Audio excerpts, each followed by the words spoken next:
الرحيم.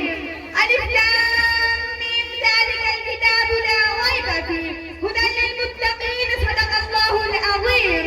وہ مؤسس ہے زمانے میں مسلمان ہو کر، وہ مؤسس ہے زمانے میں مسلمان ہو کر، اور ہم خوار ہوئے تاریخ قرآن ہو کر. قابل احترام بزرگوں اور دوستوں، آج کی اس محفل میں آپ حضرات کے سامنے اس مقدس و برکت کتاب کا ذکر خیر کرنا چاہتی ہوں جو خیر و برکت سے مالا مال، ہدایت و حکمت سے لبریز ہے، جو شک و شبہ سے بالکل پاک، حق و باطل کے درمیان فرق کرنے والی کتاب ہے، جو غفلت اور جہالت کے اندھیرے سے نکال کر راہ مستقیم پر لانے والی کتاب ہے. یعنی میرے موعودے ذکر فرمائے قرآن مجید ہے. امید ہے کہ آپ حضرات میری باتوں کو بے غور سماعت فرمائیں گے. سامعین اکرام، قرآن کریم میں بے شمار آیات میں اللہ تعالیٰ نے قرآن کریم کو عظمت اور تقدس اور اس کے اعزاز کو بیان کیا گیا ہے. چنانچہ کہیں فرماتے ہیں کہ قرآن وہ کتاب ہے جیسی صدق و مشق و شبہ کی کوئی گنجائش نہیں، تو کہیں فرماتے ہیں کہ قرآن رب العالمین کی طرف سے نازل شدہ کتاب ہے جس میں غالب اور حکمت والی ہے.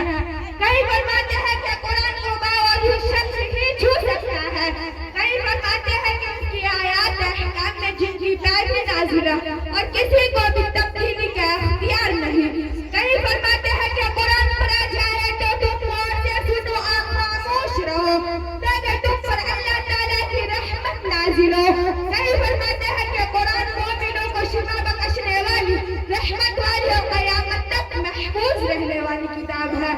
قرآن اللہ تعالیٰ کے بلاغ و کلام کتاب ہے جس سے متعلق خود اللہ تعالیٰ یہ فرماتے ہیں کہ دنیا کے سارے انسان و جنات ایک دوسرے کے ساتھ ایک دوسرے کے مددگار بن کر بھی اس جیسا کتاب نہیں لکھ سکا ہے. چنانچہ تعریف کے شعر یہ کہتے ہیں کہ آج تک بھی کوئی بھی شاعر، کوئی بھی فصیح، کوئی بھی ادیب، کوئی بھی خطیب انسان بلیغ الکلام بیان شخص نہ تو قرآن جیسی کتاب لکھ سکا ہے اور نہ ہی ایک آیت لکھ سکا ہے اور نہ ہی قیامت تک کوئی بھی شخص لکھ سکے گا.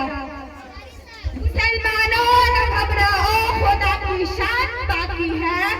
مسلمانوں نہ گھبراؤ، خدا کی شان باقی ہے. ابھی اسلام زندہ ہے، ابھی قرآن باقی ہے. قابل قدر دوستو، قرآن وہ مقدس کتاب ہے جو اللہ تعالیٰ اپنے سب سے مقبول فرشتے حضرت جبریل کے دل میں اپنے سب سے محبوب فرشتے نبی حضرت محمد صلی اللہ علیہ وسلم پر صرف 10 سال کے قریب مدت میں نازل فرمایا. قرآن وہ مقدس کتاب ہے جو صداقت، دیانت، بھاری، خیر خواہی، چاہوں، غم شتاری، انکساری اور تقوی پرہیزگاری کا درس دیتا ہے. قرآن وہ عظیم کتاب ہے جو کفر اور شرک کے اندھیرے میں علم و اعمال کا چراغ روشن کر کر پوری انسانیت کو زندگی بسر کرنے کا سلیقہ سکھاتا ہے. قرآن لاجواب اور مثال کتاب ہے جو صداقت، قرآن لاجواب اور مثال کتاب ہے جسی تلاوت سے حفظہ حشر بشر رہتے ہیں، جسی تلاوت سے قلب کا زخم دور رہتے ہیں، جسی تلاوت سے حلاوت و ذوق مٹھاس حاصل رہتے ہیں.